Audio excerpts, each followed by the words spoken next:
మనం అందరికీ కూడా ఇప్పుడు మనం జనరల్ పబ్లిక్ అంతా కూడా స్పెషల్ దర్శనాలు కానీ మనం తూర్పు ద్వారం ద్వారా జరుగుతున్నాయి.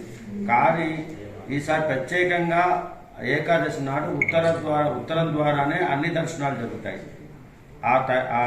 దానికి తగినటువంటి అన్ని ఏర్పాట్లు కూడా క్యూ లైన్ ఏర్పాట్లు కూడా అన్నీ కూడా అదే పద్ధతిలో చేస్తున్నాం. ధర్మదర్శనము అంటే ఏకాదశి నాడు ఉత్తర ద్వార దర్శనం కావాలనేటువంటిది ఒక సాంప్రదాయ పద్ధతి ఉంది కాబట్టి మనకు ఈసారి మనకింత పెద్ద దేవాలయం అయినందుకు ఉత్తర ద్వారం అయినందుకు ఉత్తరం ద్వారానే అందరూ కూడా ధర్మదర్శనం వాళ్ళు, స్పెషల్ దర్శనం వాళ్ళు, విఐపి దర్శనం వాళ్ళు, బ్రేక్ దర్శనం వాళ్ళు అందరూ కూడా ఉత్తర ద్వారం ద్వారానే వెళ్ళేటట్టే చర్యలు తీసుకుంటున్నాం. యాదగిరిగుట్ట యొక్క ఛార్జీని ఈరోజు ఆఫ్టర్నూన్ తీసుకోవడం జరిగింది. తీసుకున్న వెంటనే ఎల్లుండి జరగబోయేటువంటి ముక్కోటి ఏకాదశి కార్యక్రమాల గురించి తన ఏర్పాట్లు ఇక్కడ మా సిబ్బంది ఇదివరలో ఉన్నటువంటి డిప్యూటీ ఈఓ గారు, ఏఈలు, డిఈలు అందరూ కూడా తర్వాత దేవాలయ ప్రధాన అర్చకుల సమక్షంలో అన్ని కూడా అరేంజ్మెంట్స్ చేస్తున్నారు. ఆ సైట్స్ కూడా పోయి చూసి వచ్చాము దర్శనానికి వెళ్ళినప్పుడు.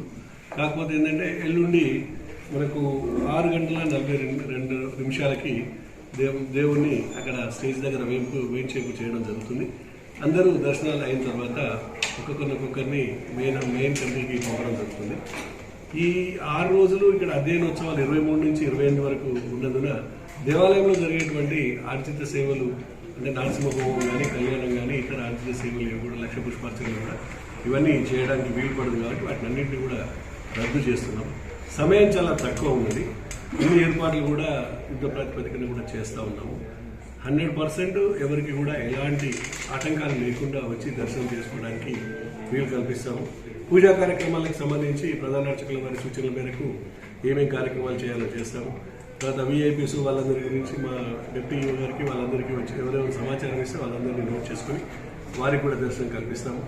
ఇంకోటి ఏంటంటే మా చైర్మన్ గారి సమక్షంలో ఇవన్నీ కూడా కార్యక్రమాలు మేము ఎక్కడ ఏ ప్రాబ్లం లేకుండా చేస్తాం. మీ సహకారం కూడా కావాలి. 100% ఎక్కడ ఏ వ్యవస్థలైనా కూడా 10 మంది పనిచేసే చోట 10 మంది కలిసి పనిచేస్తేనే అన్ని సక్సెస్ అవుతాయి. 100% మీ అందరి సహకారం కూడా తీసుకుంటాము. అందరం కలిసి ఈ కార్యక్రమాన్ని విజయవంతం చేయాలని కోరుతున్నాం. అదేవిధంగా పాతగుట్టలో కూడా ఈ కార్యక్రమాలు జరుగుతాయి. అక్కడ కూడా ముహూర్తము 6:42కే ఉన్నది. అక్కడ కూడా ఎక్కడైతే ఏదైతే ముహూర్తం ఉంటుందో అదే ముహూర్తానికి అక్కడ కూడా ద్వారదర్శన కార్యక్రమాలు అవన్నీ కూడా చేస్తాము.